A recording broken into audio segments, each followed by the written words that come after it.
நமது உடம்பு சுகாதாரம், நன்மை, பிளட் ப்ரெஷர் குறைகிறது, அதெல்லாம் ஒரு பக்க விளைவுகள்.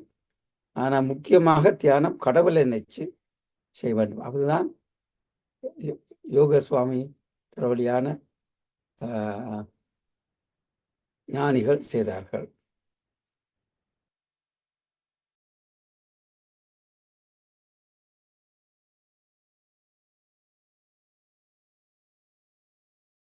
அனைவருக்கும் வணக்கம். உலக அமைதி, ஒற்றுமை, மன அமைதி, சமாதானம், ஆரோக்கியம் ஆகியவற்றினை முன்னிலைப்படுத்தி நடத்தும் ஒரு சக்தி வாய்ந்த கூட்டு தியானத்தில் கலந்து கொண்டிருக்கும் அனைவருக்கும் உலக அமைதி நல்லிணக்க குழு PSSM தமிழ் ஐரோப்பா சார்பாக ஒரு இதயபூர்வமான நன்றியை தெரிவித்துக் கொள்கின்றோம்.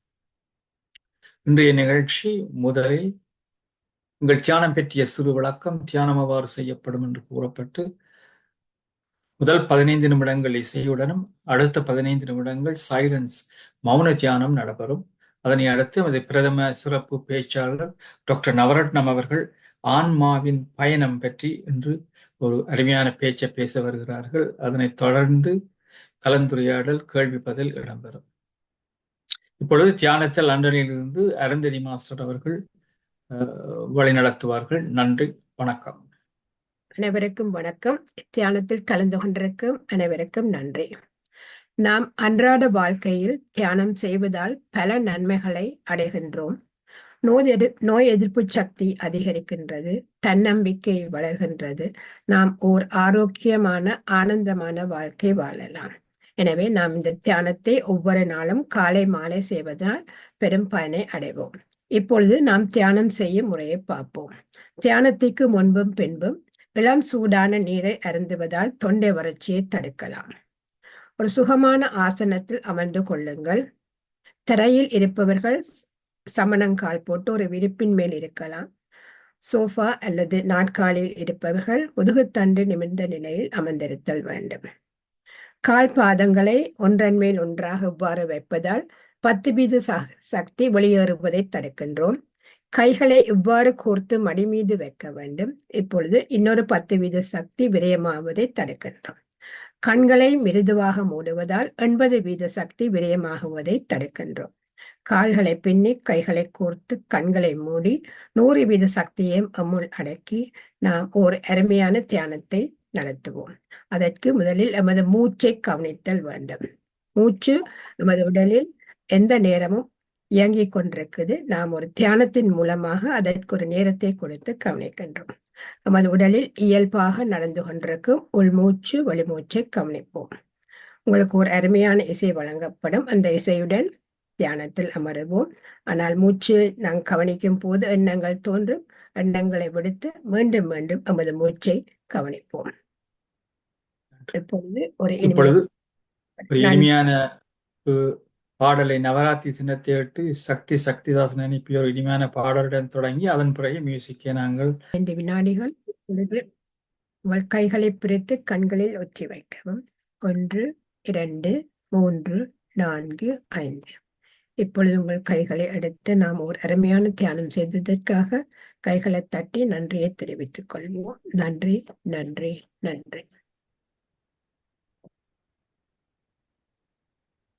பிரபஞ்ச சக்தியின் நல்லாசியுடன் நாம் அனைவரும் ஒன்றிணைந்து மன அமைதி, சமாதானம், ஆரோக்கியம் ஆகியவற்றினை முன்னிலைப்படுத்தி ஒரு சக்தி வாய்ந்த கூட்டு தியானம் செய்தோம். நாங்கள் எமக்காக செய்யும் தியானம் கூட்டாக செய்யப்படும் போது அது ஒரு சமுதாய சக்தியாக உருப்பெற்று வீடு, வீதி, எங்களது சுற்றாடல், நகரம், நாடு, உலகம், பிரபஞ்சம் என்னும் அளவில் விரிவடையும் வலுவுடையது. இத்திய தியானத்தில் ஈடுபடுவதற்கு அனைவரையும் ஊக்குவிப்பதோடு அதற்கான வசதிகளை ஏற்படுத்தி கொடுக்கும் உலக அமைதி நல்லிணக்க குழு, PSSM தமிழ் ஐரோப்பா, PMC தமிழ் டிவி ஆகிய அமைப்பினர்களுக்கு நமது இதயபூர்வமான நன்றியை தெரிவித்துக் கொள்ளுங்கள். வாழ்க வையகம், வாழ்க வையகம், வாழ்க வளமுடன் என்று மனதார வாழ்த்தி உலகத்தில் சமாதானம், நல்லிணக்கம், அமைதி, ஆரோக்கியம், ஒற்றுமை ஏற்பட வழிவகைகள் செய்வோம். உலக சமாதானம் ஓங்கட்டும், உலக மக்களின் மனதில் அமைதி நிலவட்டும். இன்று மிகவும் சிறப்பாக அருந்ததி மாஸ்டர் தியானத்தை வழிநடத்தினார்கள். அதற்கு உதவியாக ஆனந்தி பாலதாசன் அவர்கள் கனடாவில் இருந்து மியூசிக்கையும் மற்றும் சதா மாஸ்டர் போஸ்டர்ஸ் மற்றும் விடயங்களையும் எங்களுக்கு வழங்கினார். எல்லோருக்குமே நன்றி. இன்று அடுத்ததாக நாங்கள் இன்றைய பேச்சாளரை பற்றி சிறு அறிமுகம். இவரை பற்றி டாக்டர் நவரத்னம் அவர்கள் உங்களுக்கு தெரிய அறிமுகப்படுத்த தேவையில்லை. ஒவ்வொரு முறையும் இந்த தளத்தில் கருத்துக்கள் சொல்லுவார். பல இடங்களில் எங்களுக்கு உதவி செய்து வந்திருக்கிறார்கள். அவர் 46 வருடங்களுக்கு மேலாக யூகே நேஷனல் ஹெல்த் சர்வீஸில் வேலை செய்திருக்கின்றார்கள். ஒரு சமூக சேவையாளர். நாங்கள் நேரத்தை மெனக்கெடுத்தாமல் ஒரு வித்தியாசமான தலைப்பில் பேச வருகிறார்கள். ஆன்மாவின் பயணம் பற்றி ஒரு அருமையான பேச்சு பேசும் வருகிறார்கள். அவரை நாங்கள் அன்புடன் வைக்கின்றோம். நன்றி ஐயா, நன்றி. தேங்க்யூ.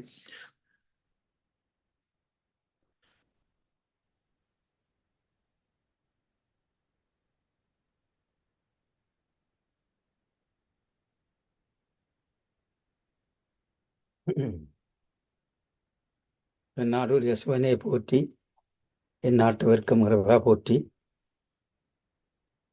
எல்லாம் வல்ல இறைவனுடைய பாதார் விந்தங்களை வணங்கி, எனது குருநாதர் யோகசுவாமி அவருடைய பாதாரங்களையும் வணங்கி இந்த சிற்றுரையை நான் ஆரம்பிக்கின்றேன்.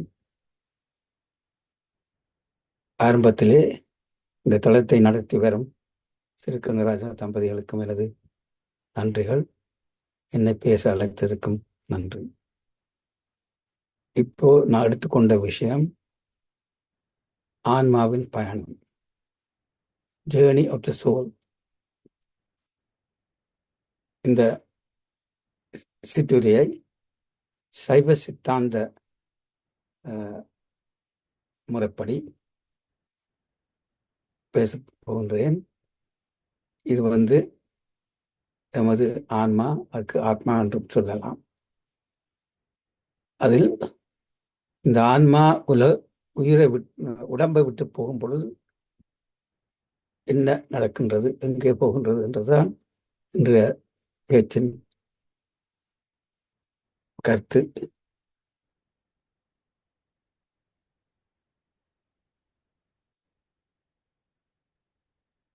ஆரம்பத்திலே இந்த தளம் மெடிடேஷன் ஞான தளம் என்றபடியால் அதை பற்றி ஒரு 2 வார்த்தை கூறப்போகின்றேன். இந்த பிராணாயாமம் நமது மூச்சை கண்ட்ரோல் பண்ணுறது, அது நமது மனத்தையும் கண்ட்ரோல் பண்ணக்கூடியது. அப்போ தியானம் செய்யும் பொழுது எங்களோட மூச்சை மாத்திரம் இல்லாமல் நமது மனத்தையும் நாங்கள் கட்டுப்படுத்த வேண்டும். இது கிரியா யோகத்தில் ஒரு பகுதியாக இருக்கும். இது முழுமையாக செய்யும் பொழுது ஆன்மாவை கடவுளுக்கு கொண்டு போகும் ஒரு வழி என்று கூறலாம். அப்படியான தியானம் கடவுளை நோக்கி செய்ய வேண்டும். நமது உடம்பு சுகாதாரம், நன்மை, பிளட் ப்ரெஷர் குறைகிறது, அதெல்லாம் ஒரு பக்க விளைவுகள். ஆனால் முக்கியமாக தியானம் கடவுளை நினைச்சு செய்ய வேண்டும். அதுதான் யோக சுவாமி வழியான ஞானிகள் செய்தார்கள். சைவர்கள் சிவா என்ற கடவுளை தான் நாங்கள் முழுவத கடவுளாக கொண்டால் இருக்கிறோம், நினைச்சு செய்வோம். மற்றவர்கள் தங்கள் கடவுள்கள் அல்லது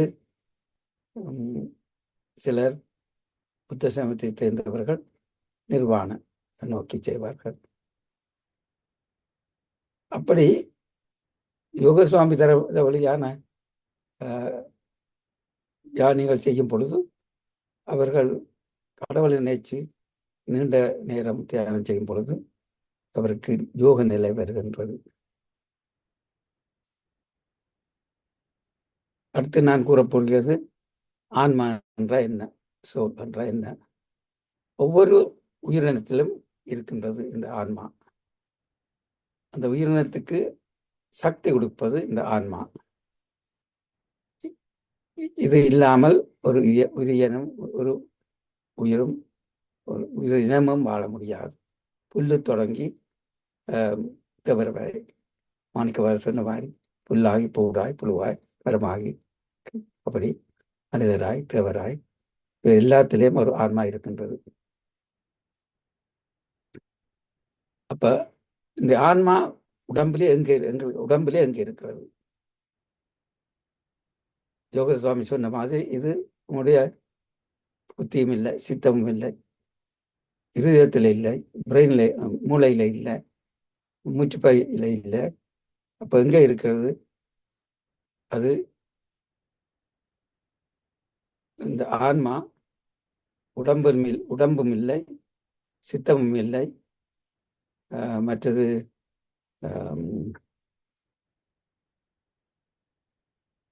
புத்தியும் இல்லை. ஆனால் உள்ளே இருக்கின்றது. அது ஒவ்வொரு உயிரணுவிலும் இருக்கின்றது. அது உடம்பிலே எத்தனையோ லட்சம் செல்ஸ் என்று சொல்லக்கூடிய உயிரணு, ஒவ்வொரு உயிர் அணுவிலையும் ஆன்மா இருக்கின்றது என்றுதான் நமது கருத்து. அப்ப ஒரு மனிதன் இருக்கும் பொழுது அவருக்கு டம் என்று பெயர் கொடுத்தால், அந்த ஆன்மா அவரை விட்டு வெளியேறின பிறகு அந்த உடம்புக்கு நாங்கள் கூறுவோம், இது தொம்முடைய உடம்பு. அதை தொம் என்று கூற மாட்டோம் அந்த உடம்பை. அதனால அந்த பெயர் ஆன்மா உடம்பில் இருக்கும் பொழுதுதான் அந்த பெயரை கொடுக்கிறோம். இந்த ஆன்மா உடம்பை விட்டு போனா பிறகு அதற்கு வேறு பெயர். ஆன்மா என்ன என்றால் என்ன? அது ஒரு நித்தியமான பொருள், அழியாத பொருள். அதுக்கு உருவம் இல்லை. அதை ஒருவரும் உண்டாக்கவும் முடியாது, அழிக்கவும் முடியாது.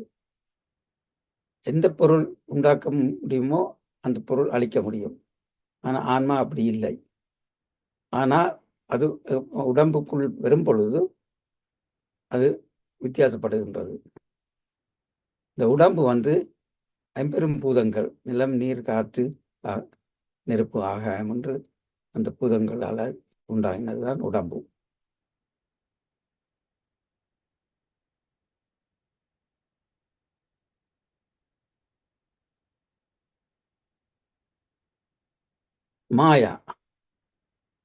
மாயா என்றது மாயம், ஆணவம், கண்மம், மாயான்றதுல வருது. மாயா என்றது இந்த பஞ்சபூதங்களால் உண்டாயினது. எங்களோட உடம்பு இந்த கிஃப்ட் ஆஃப் மாயா, மாயாவால் கொடுக்கப்பட்டது. ஆணவம் என்றது இந்த மாயாவில் மிக முக்கியமானது. ஆணவம் தான் இந்த உடம்பை கர்ம வினை செய்ய தூண்டுகிறது. ஆணவத்துக்கு இன்னொரு பேர் ஈகோ. ஆணவம் அந்த ஆன்மாவோட உயிரோட ஒட்டி இருப்பது. அதேபோல் மாயையும் உயிரோடு ஒட்டி இருக்கும். இந்த ஆணவம் உயிரோட கடுமையாக ஒட்டி இருந்தால் அது கடவுளை அடைகிறதுக்கு ஒரு தடையாக இருக்கும்.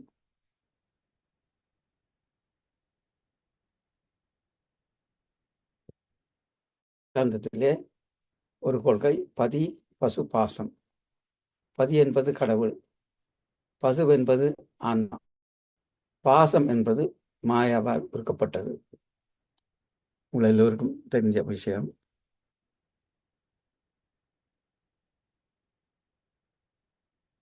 பதி என்பது முழுமுதற் கடவுள். அது ஒரு பெரிய சக்தி.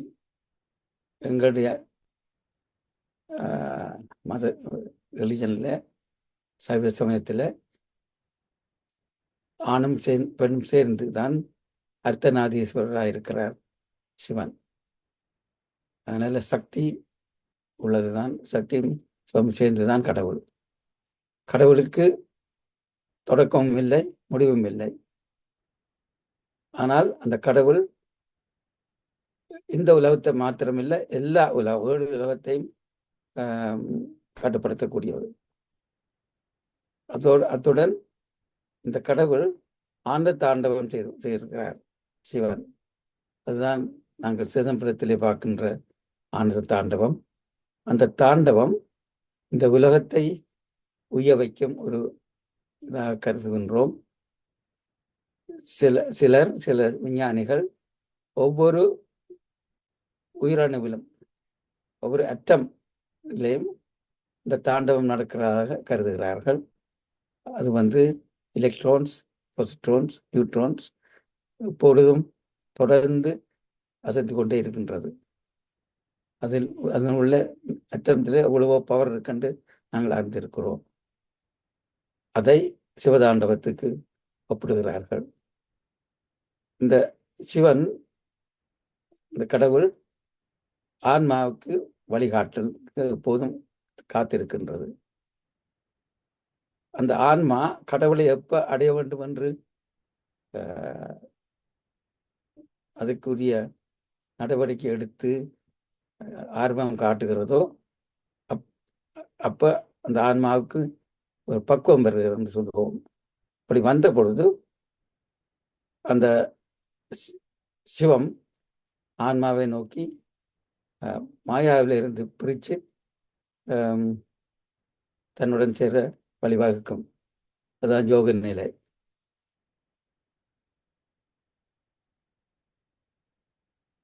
ஆன்மா, பசு என்றால் ஆன்மா. இதெல்லாம் சைவ சித்தாந்தத்தில் நாங்கள் படித்த விஷயம். ஆன்மாவும் ஒரு உருவம் இல்லாதது, அதுவும் தொடக்கம் அழிவு இல்லாதது.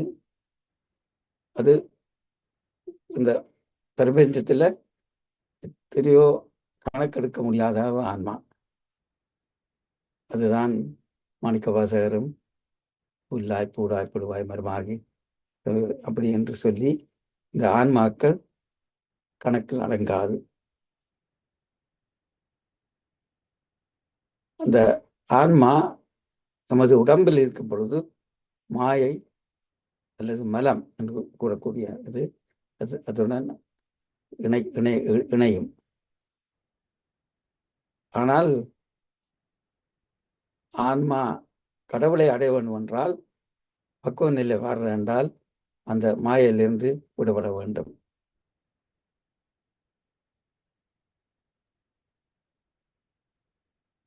பக்குவ நிலை என்றால் என்ன? அது என்ன மாதிரி அடைகிறது? எமது மனிதர் சரியை, கிரியை, யோகம், ஞானம் என்று 4 வழிகள் இருக்கின்றது.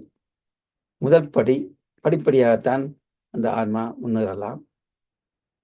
முதல் படி சரியை. சரி என்றால் நமது சரீரத்தால் நாம்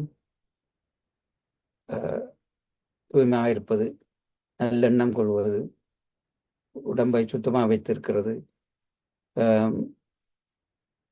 கடவுளை கும்பிடுவது, திருநீர் பூசுவது, தோத்திரம் பாடுவது, கோயிலுக்கு போவது, இதெல்லாம் சரியை.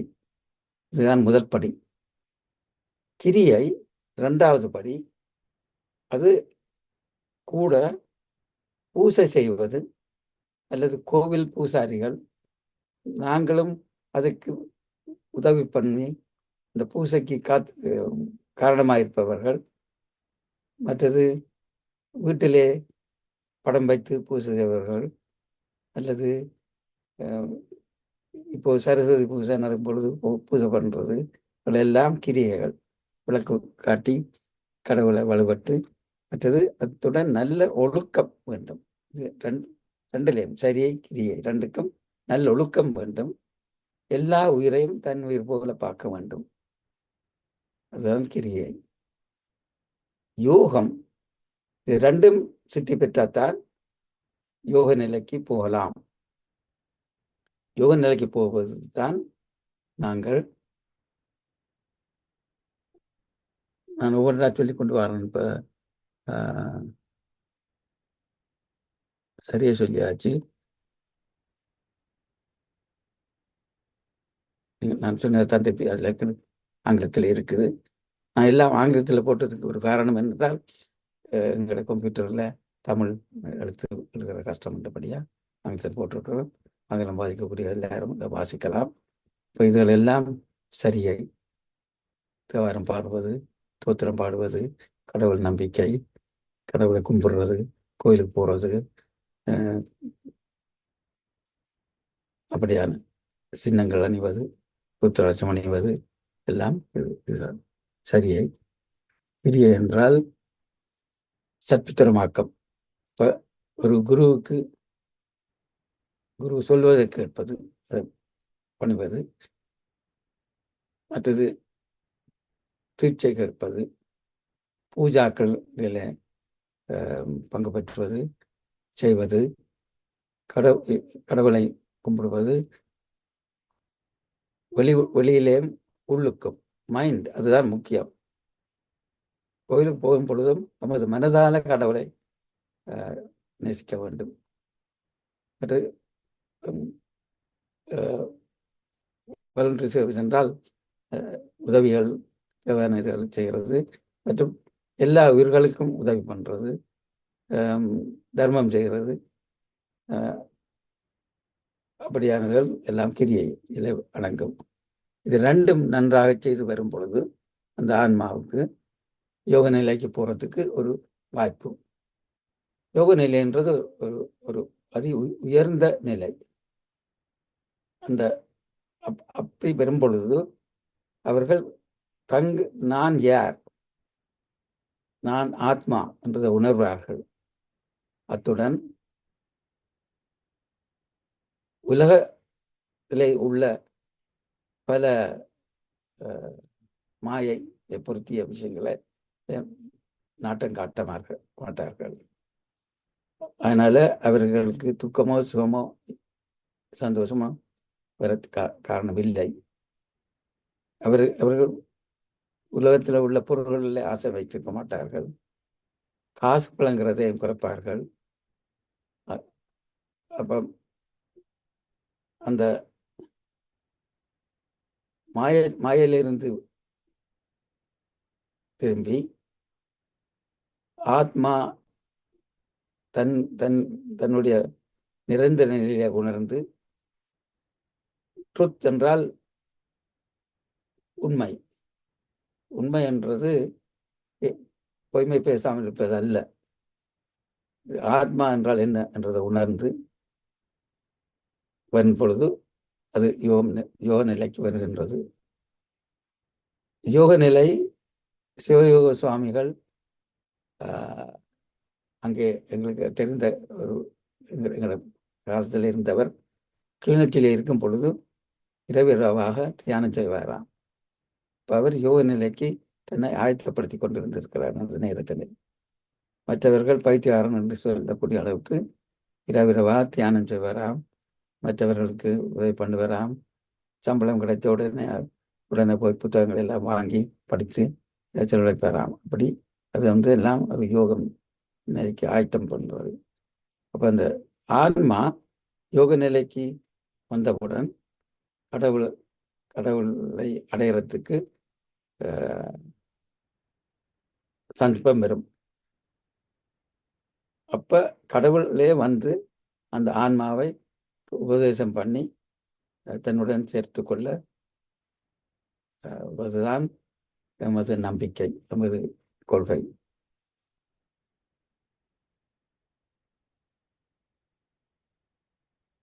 ஸோ ஆன்மாவின் இறுதி பயணம் கடவுளை அடைவது. அப்பொழுது கடவுளுடன் ரெண்டரை கலந்து கொள்ளும். ஆனால் கடவுள் தான் எப்ப என்ன மாதிரி அந்த ஆன்மாவை ஈடுபடுத்துவது என்பதை உணர்வார். இப்ப கடவுள் அந்த ஆன்மாவுக்கு ஒரு உடம்பு கொடுக்கலாம், அல்லது வேறு ஏதாவது ஒரு உடலை கொடுக்கலாம், லிவிங் பீயிங். அது கர்மாவின் பொறுத்தது. அது இந்த ஆன்மா முன்னேறும் பொழுது என்ன கர்மா செய்கிறதுன்றதை பொறுத்து அதற்கு திரும்பவும் பிறப்பு பெறும், அல்லது முக்தி நிலை அல்லது மோட்சம் கிடைக்கும். அப்ப சில ஆன்மாக்கள் முழுமையாக அஹ், பக்குவப்படும் பொழுது அவர்கள் ஒன்றில் முக்தி நிலை அல்லது மோட்சம் அடைவார்கள். முக்தி நிலையை பற்றி கூறுவோம்.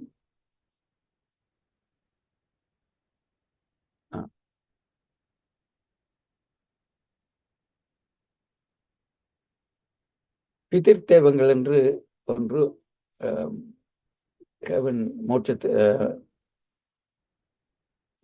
இருக்கிறது. அது ஆன்மாக்கள் முழுமையாக முக்தி நிலை அடையாதவர்களை இது தெய்வங்களாக ஹெவன் என்று சொல்லக்கூடிய இடத்திலே இருப்பார்கள். அவர்களுக்கு தானம், பூஜைகள் எல்லாம் செய்தால் அவர்களுடைய நிலை கொஞ்சம் முன்னேறும். அவர்களை அந்த பிதிர்த்தெய்வ நிலத்திலிருந்து மோட்சத்துக்கு அனுப்ப உதவும் என்று நம்புகின்றார்கள். முக்தி நிலை என்றால் என்ன? அது மிக உயர்ந்த நிலை. சரியை கிரியை யோகம் ஞானம் முடிந்த பொழுது கடவுளுடன் ஒன்றரை கலப்பதுதான் முக்தி நிலை. அவர்கள் திரும்பவும் பிறக்க மாட்டார்கள். ஆனா இந்த குரு இந்த ஆன்மாவுக்கு முக்தி நிலையோ அல்லது மோட்சமோ என்றது அது தீர்மானித்துத்தான் அவர்களுக்கு உபதேசம் செய்வார்கள். மோட்சத்திலேயும் திரும்பி பிறக்கிற பிறப்பு அந்த சைக்கிள் இருக்காது. ஆனால் மோட்சம் முக்தியிலும் பார்க்க ஒரு படி குறைவு என்றுதான் சித்தாந்தத்தில் கூறுகிறது. இறப்பு என்றால் என்ன? நமது உடம்பில் அந்த ஆன்மா உடம்பை விட்டு பிரியும் பொழுது அந்த உடம்பு இறந்து போகிறது கூறுகிறோம். அப்படி இறந்த பிறகு அந்த உடம்பு பல காலம் நடிக்க மாட்டாது. அது அழிந்து போகும், அழுகி போகும்.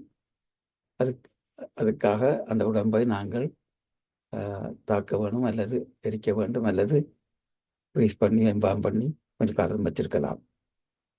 இந்த ஆன்மாதான் இந்த உடம்பை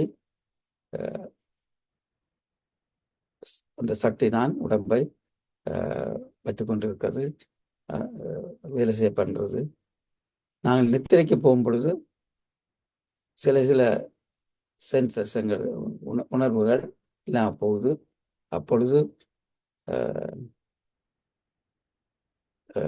நித்திரை கொள்ளும் பொழுது எமது கண்மூக்கு செவி இவர்கள்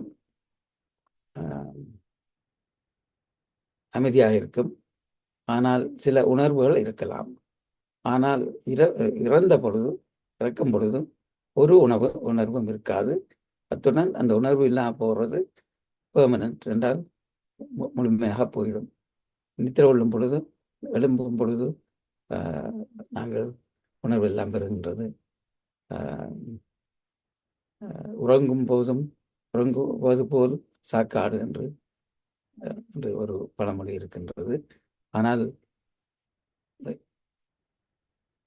இறப்பு என்பது பெர்மனன்ட்.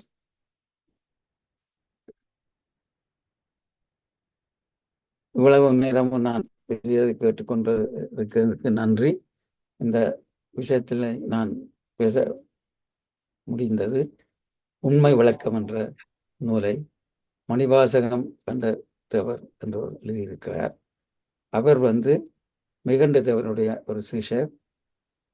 மிகண்ட தேவர் 13ஆம் நூற்றாண்டில் இருந்த ஒரு ஞானி. அவர் ஒரு தத்துவ ஞானி.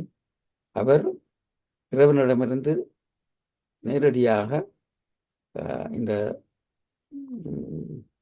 உண்மைகளை அறிந்தவர் என்று கருதுகின்றோம். கூறிக்கொண்டு இவ்வளவு நேரமும் அமைதியாக இருந்து கேட்ட எல்லோருக்கும் வணக்கம் செய்து விடைபெறுகின்றேன். வணக்கம்.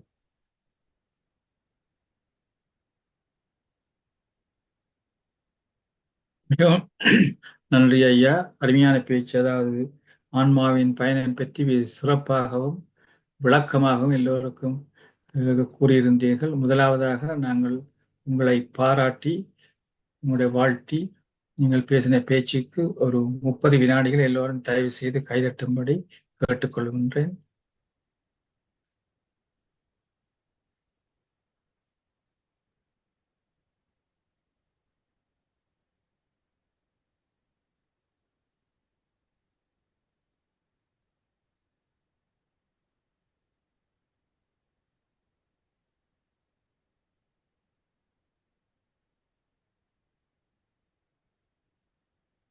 இப்பொழுது கனடாவில் இருந்து கலாம் மகாலிங்கம் அம்மா அவர்கள் தன்னுடைய கருத்தை கூற வருகிறார்கள்.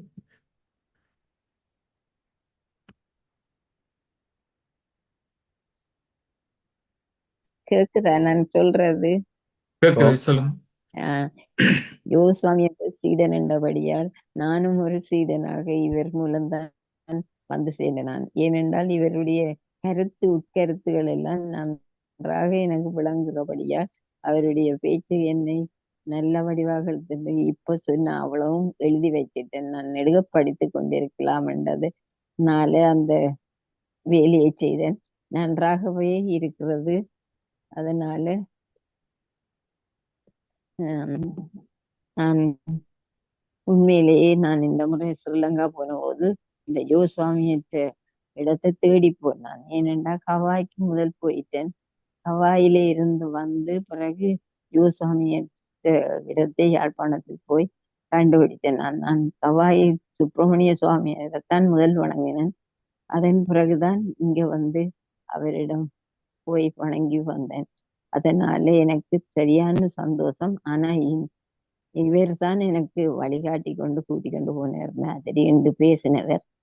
அவற்ற பேர் நவரத்னம் ஐயா. இந்த பேச்சில்தான் நான் எல்லாத்தையும் கேட்டு மகிழ்ந்தேன். அதனால இப்ப அவர் சொல்ல சொல்ல எல்லாம் எழுதி வைத்துட்டேன். நான் அதை தொடர்ந்து செய்து கொண்டு வருவேன் என்பதை சொல்லி என்ற ஆத்மா எங்க போகுதோ எனக்கு தெரியாது.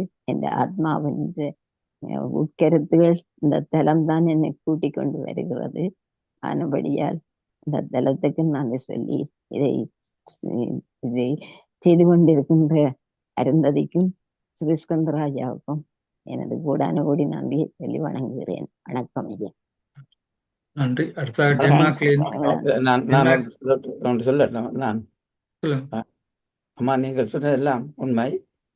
இந்த ஞான நிலை அடையும் பொழுது இவர்கள் உயிரோடு இருக்கும் பொழுதே கடவுளாகிறார்கள். இன்று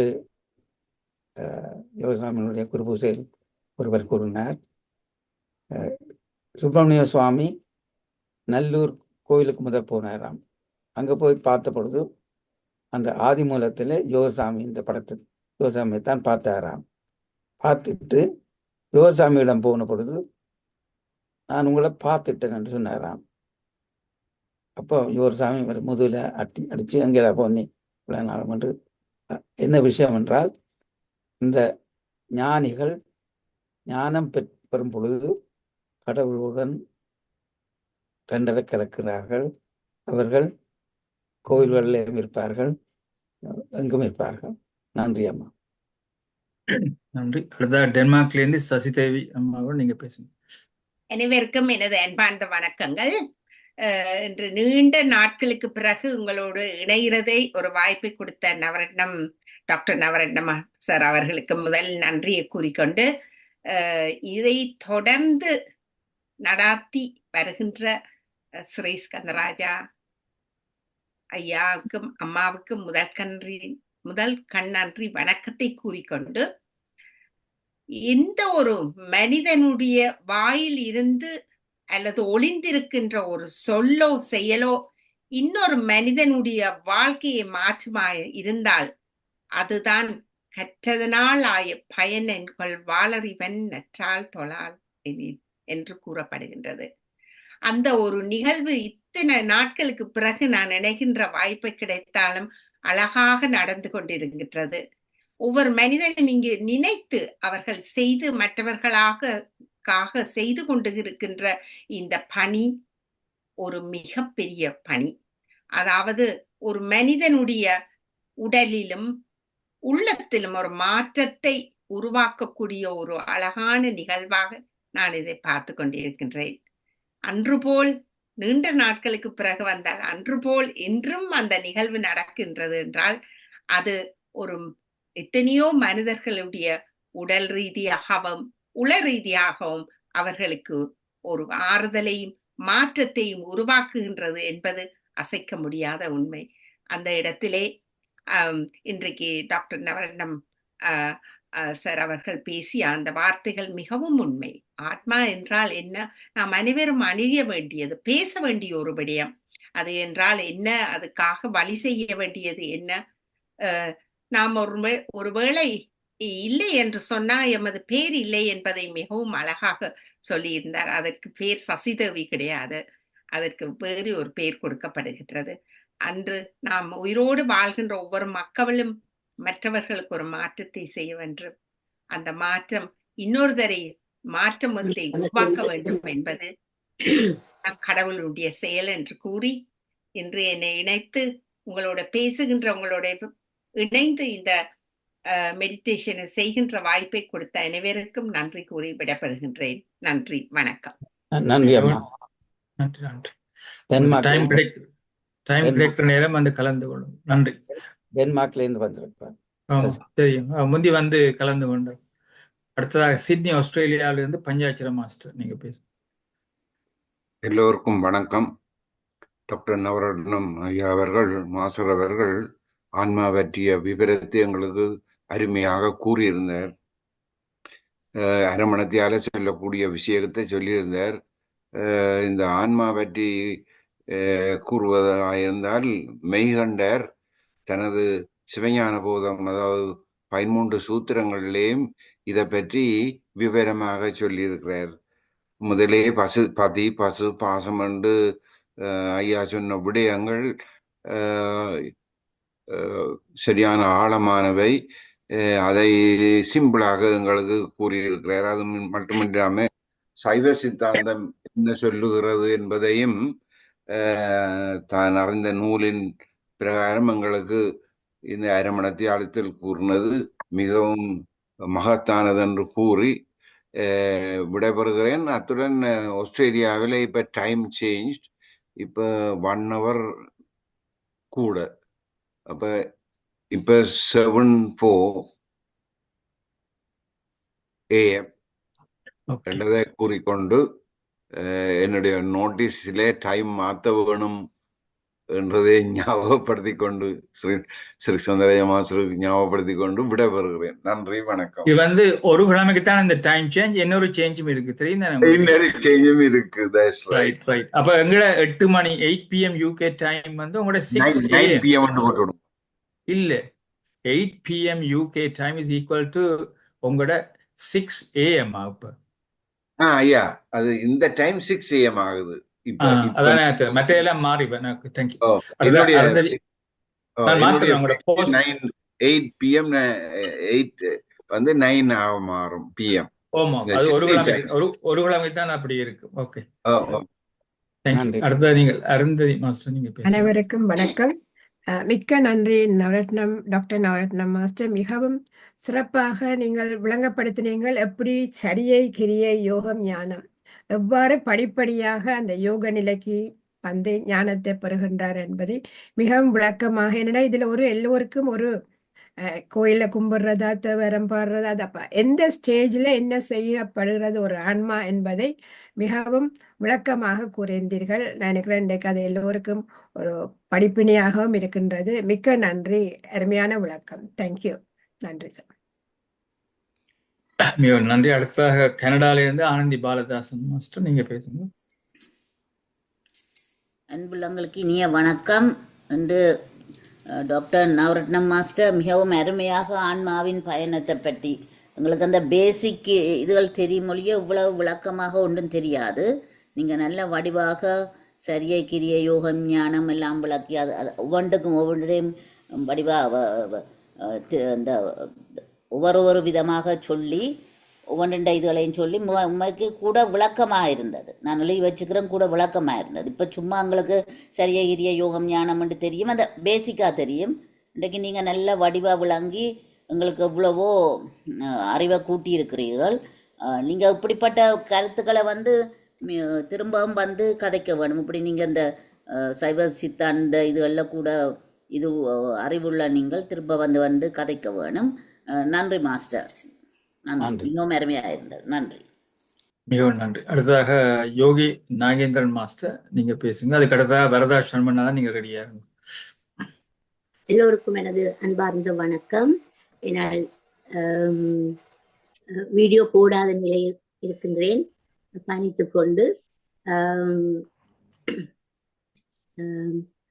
மெய்கண்ட தேவரின் உண்மை விளக்கத்தை திருமந்திரத்தாலும் சிவஞான போதத்தாலும் பலர் கூறியிருக்கிறார்கள். ஆனால் மிகவும் கடினம் அதை விளங்கிக் கொள்வதற்கு ஒரு குரு தேவை.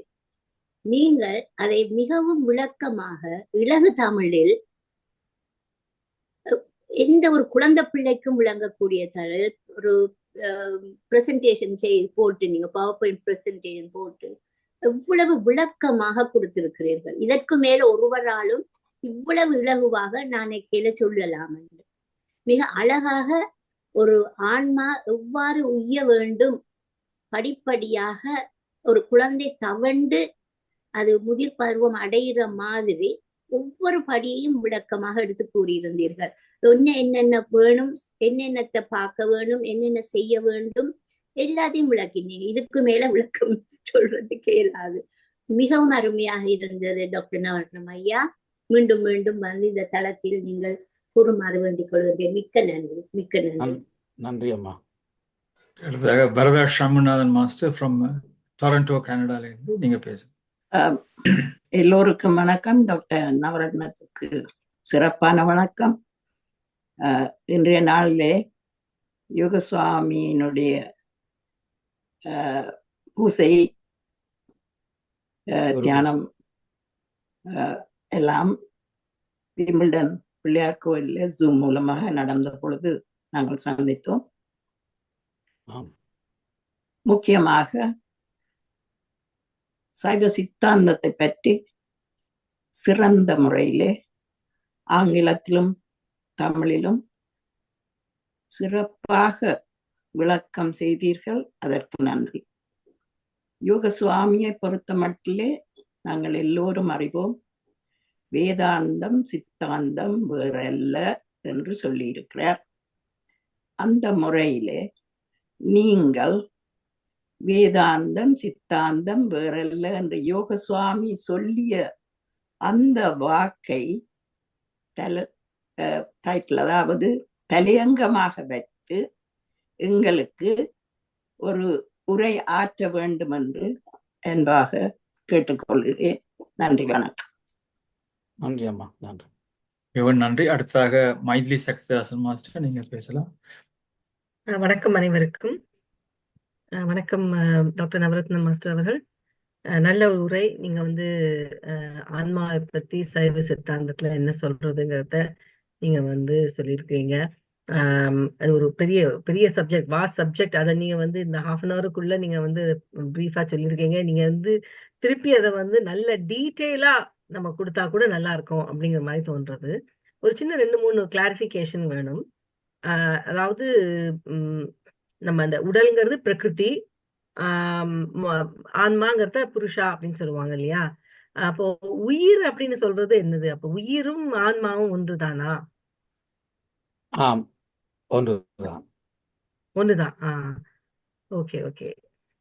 அப்புறம் இன்னொன்னு சொன்னீங்க, முக்தி நிலை வந்து மோட்சத்தை விட உயர்ந்தது, மோட்சம் வந்து முக்தி விட குறைஞ்சதுன்னு சொன்னீங்க. ஆனா பொதுவா நம்ம வந்து மோட்சம் அடைஞ்சிட்டா அப்படின்னு சொல்றோம் இல்லையா? அப்போ அந்த ரெண்டுக்கும் என்ன டிஃபரன்ஸ்? அப்போ அதுல மோட்சத்தையும் முக்தியும் நம்ம வந்து சினானிமஸா சேமா யூஸ் பண்றோம் இல்லையா? ஆமா, அதுல இந்த ஞான குரு ஒரு ஆன்மாவின் பக்குவத்தை பார்த்து முக்தி நிலை அல்லது மோட்சம் என்று ஞான குருதான் என்றால் கடவுள் நிச்சயிப்பார். சுந்தரர் அந்த சரித்திரத்துல சுந்தரர் யானையில போனாராம் மேல, இன்னொருவர் குதிரையில போனாராம். யானையில போனவர் நேர கடவுளோட சேர்ந்துட்டார். குதிரையில போனவர் மோட்சத்துல இருக்கிறார் ஒரு ஐதீகம் நீங்க படிக்கலாம். அதனால மோட்சத்துக்கும் முக்திக்கும் கொஞ்சம் வித்தியாசம். ஆனா மோட்சமும் இறப்பு பிறப்பு இல்லாத நிலைதான். அதுவும் ஒரு உயர்ந்த நிலை. ஆனா முக்தி நிலை அதுக்கு மேலாக கடவுளோட ரெண்டரை கலக்கிற நிலை. ஓகே, நல்லது, நல்ல விளக்கம். நன்றி, நன்றி, நன்றி. அடுத்ததாக பவானி மாஸ்டர் ஃப்ரம் டாக்கிங் சரையிலிருந்து பேசுகிறேன். எல்லோருக்கும் வணக்கம். இன்று டாக்டர் நவரத்னம் மாஸ்டர் நல்ல ஒரு சப்ஜெக்ட் எடுத்து நல்ல ஒரு அழகா பெரிய ஒரு விஷயத்தை நல்ல இலகுவாக சின்ன ஒரு குறுகிய நேரத்தில் ரங்கப்படுத்தி இருந்தால் மிகவும் நன்றாக இருந்தது. பல விஷயங்கள் எனக்கு புரியக்கூடியதாக இருந்தது. மிகவும் நன்றி. வணக்கம். மிகவும் நன்றி. அடுத்ததாக பிரான்ஸ்ல இருந்து அகிலன் மாஸ்டர், நீங்க பேசலாம்.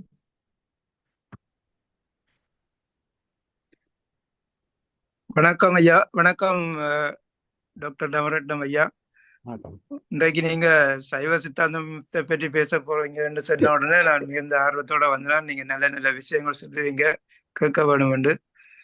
மிக அருமையாக அந்த மனவாசம் கடந்தர் எழுதிய உண்மை விளக்கத்தில இருந்து நல்ல விஷயங்களை எடுத்து எங்களுக்கு நிறைய சொன்னீங்க.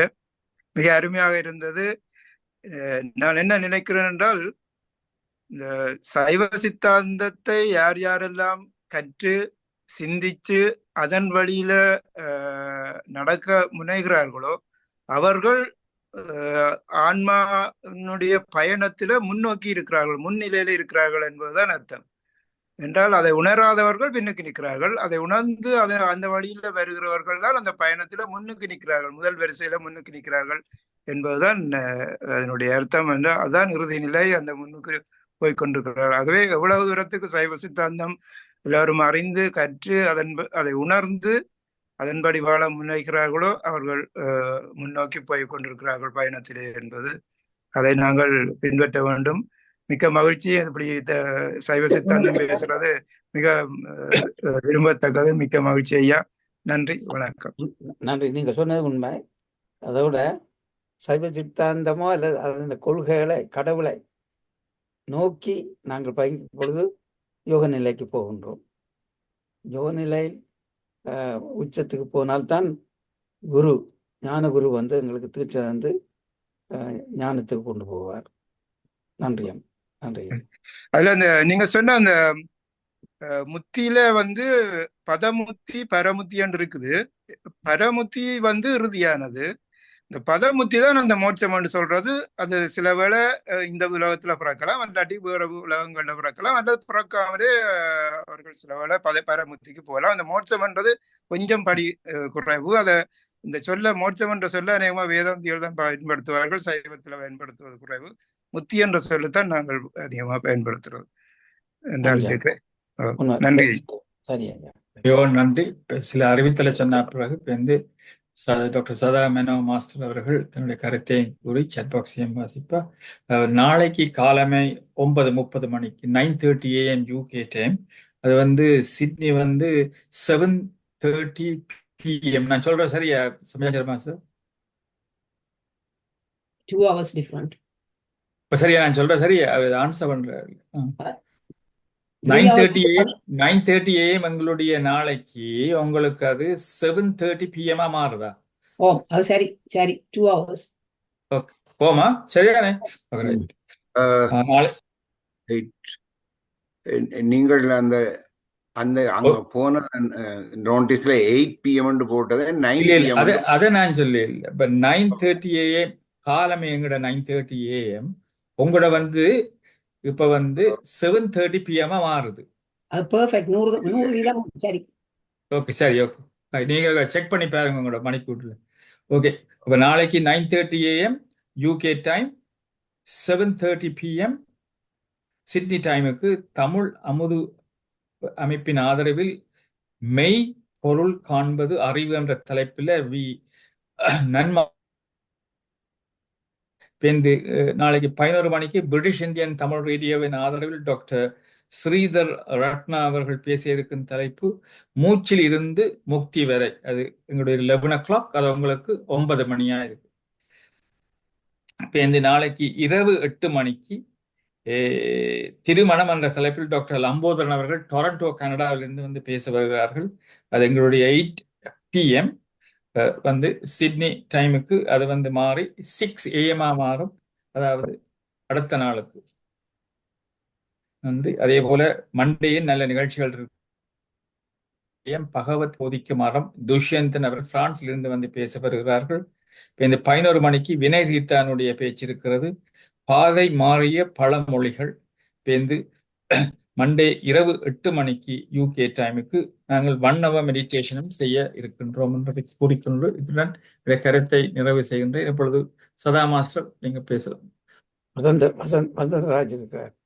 ஓகே, வசந்தராஜ பேசின அப்புறம் நீங்க பேசுங்க. ஓகே. அனைவருக்கும் வணக்கம். அருமையான பேச்சு டாக்டர் நவரத்னம் மாஸ்டர். எனக்கு சைவ சித்தாந்தம் பற்றி அதிகம் தெரியாது. நான் இது கொஞ்ச காலமாக கந்தையா ராஜ மனோகரன் அவர்களின் வகுப்பு அட்டென்ட் பண்ணி கொண்டிருக்கிறபடியால் நீங்கள் என்று சொன்னது எனக்கு விளங்கினது, இல்லாட்டி விளங்குகிறார் என்றுதான் உண்மை. எனவே அருமையாக இருந்தது, சிம்பிளாகவும் நல்ல விளங்கக்கூடியதாகவும் இருந்தது. சாட் பாக்ஸில் வந்து டாக்டர் சரஸ் சிவலோகநாதன் மாஸ்டர் போட்டிருக்கிறார். Thank you Dr. Nava for simplifying the journey of our soul so beautifully. Ambi Master, Dr. Navam has given a very brief talk on a very vast subject. Clarification needs to be done depending on the state of understanding of the listener. Doctor has done his best for the audience. Thank you profusely for Srikandaraja and Arundhati Master. Siva Mohan Master, very excellent speech. Thank you so much. Gresham James Master, thank you very much for your fine speech. Thank you. Sugendra Dharmakumar Master, Dr. Navaratnam Master, thank you for the explanation, the journey of the soul. You explained it very clearly. Thank you very much. நன்றி. அடுத்ததாக Vasantharaj master நீங்க பேசணும். நன்றி. வணக்கம் doctor நவரத்னம் ஐயா அவர்களுக்கு. அந்த நேரத்திலே வந்து ஒரு நல்ல ஒரு கருத்தரங்கு நடந்து கொண்டிருக்கின்றது. இதில் வந்து பல நாட்டில் இருக்கின்றவர்கள் இருக்கின்றார்கள். மிகவும் நன்றி. நான் இந்த நவரத்னம் ஐயா அவர்கள் சொன்னபோது அவர் ஒரு கருத்தொன்று சொன்னார். அதாவது வந்து சில யோக நிலையிலே ஞான இதிலே இருப்பவர்களுக்கு எல்லாம் தெரியும் என்று சொல்லி, அது எனக்கு இப்பொழுது ஒரு ஞாபகம் என்று வருகின்றது. கணேசநாதன் என்று சொல்லி சீஃப் செக்ரட்டரியா இருந்தவர். அவர் வந்து ஒரு நாள் கதைக்கிற பொழுது சொன்னார், இறந்து ஒரு 5 வருடங்கள் இருக்கும் நினைக்கின்றேன், மெல்போர்ன்ல வந்தா போல.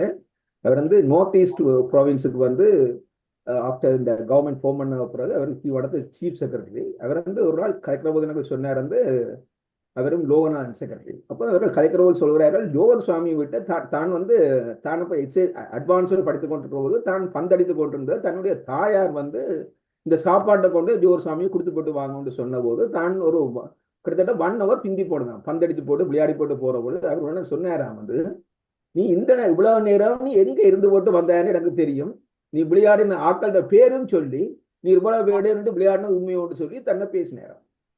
அப்பதான் தான் ஜோதிச்சுதான் அவருக்கு அந்த ஞானத்துல இருந்தபோது அவருக்கு எல்லாம் தெரிய வந்திருக்குன்னு சொல்லி தான் அப்பா உணர்ந்து கொண்டு சொன்னார். அது முட்டுமுழுதான உண்மை. ஞானத்துல இருப்பவர்களுடன் நாங்கள் வந்து மிகவும் வந்து பக்குவமா கதைக்க வேண்டும், பக்குவமாக செய்ய வேண்டும் என்று நான் அவருடைய கருத்திலேருந்து யோசிச்சு கொண்டேன். இது வந்து எல்லா இடங்களையும் நடக்கின்றது. அதாவது வந்து இறைவனை தேடுகின்ற ஒவ்வொருவருக்கும் நடக்கின்றது என்பது நான் பல விளையங்கள்ல பல இதுகளை நான் பார்த்து கொண்டு வருகின்றேன். என்று சொன்னா அந்த ஞானத்துக்கும் நாங்கள் ஐமிஜத்துல ஒன்றை வந்து கடவுளை சொல்றதுக்கும் ஞானத்துல சொல்றதுக்கும் வித்தியாசம் இருக்கு. அதை வந்து அறிந்து கொள்றது வந்து லாங் டேர்ம்ல நாங்கள் அறிந்து கொள்ள முடியும். உண்மையிலே ஞானத்துல இருப்பதற்கு எல்லாம் தெரியும். சில பேர் ஐமிஜத்துல கடவுளை சொல்றது, நான் இப்படி செய்வேன் அப்படி செய்வேன், அது மனித மூளையோட சொல்றது. அதான் இந்த அன்பு,